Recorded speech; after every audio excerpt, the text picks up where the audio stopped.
Long ago there lived a man named Job, greatly blessed with land, livestock, wealth, and family. Yet above every possession, Job honored God with his life. Job's home was filled with life and abundance. His children gathered together, servants worked throughout the estate, and peace seemed to surround everything he possessed. His sheep covered the hills, his camels crossed the land, and his cattle filled the fields.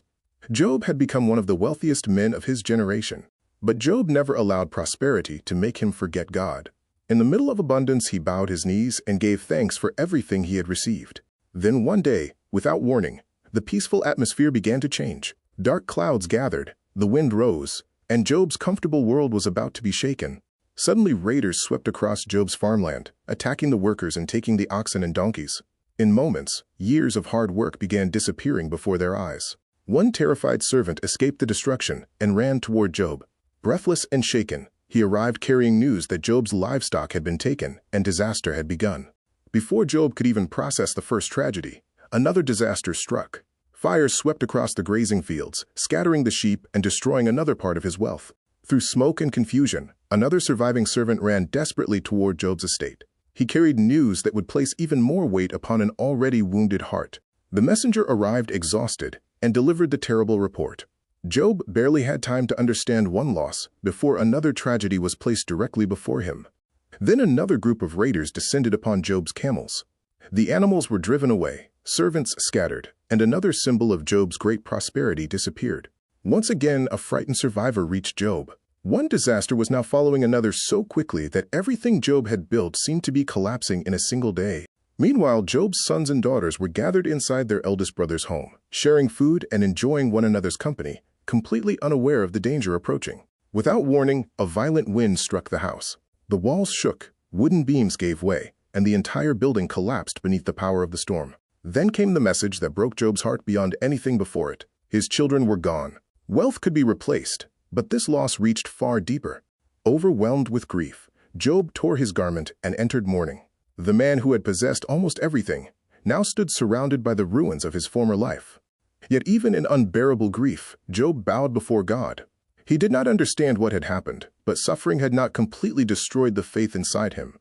Then the suffering reached Job's own body. Painful sores covered his skin, his strength disappeared, and even his physical health became another battlefield of suffering.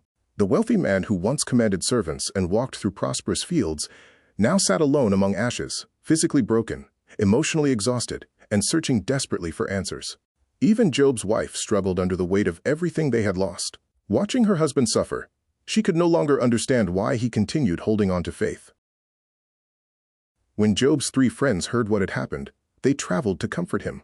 But when they saw him from a distance, they could hardly recognize the man.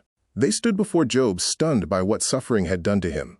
Then they lowered themselves beside him, sharing his grief, because ordinary words were simply not enough.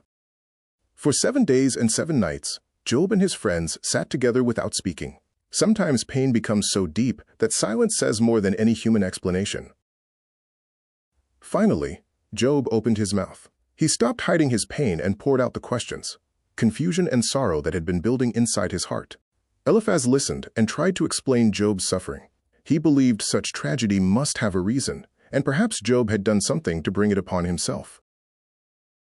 Then Bildad spoke with even greater certainty. He insisted that God was just, therefore Job's suffering must somehow be connected to something Job had done. Zophar also challenged Job, speaking with confidence about things he could not fully understand. Soon the conversation became arguments instead of the comfort Job desperately needed.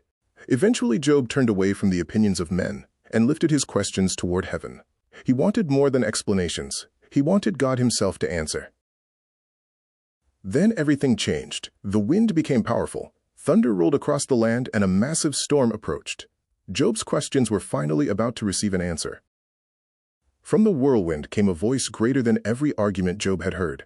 God did not immediately explain Job's suffering. He began revealing the greatness of his wisdom. God asked Job about the foundations of the earth, the mountains, rain, storms, and living creatures. Could Job truly understand or control the mysteries of creation? Job finally realized how limited human understanding can be. He had demanded answers, but now he bowed before God, admitting that some things were beyond his knowledge. Then Job did something remarkable. Instead of holding resentment toward the friends who had judged him, He humbled himself and prayed sincerely on their behalf.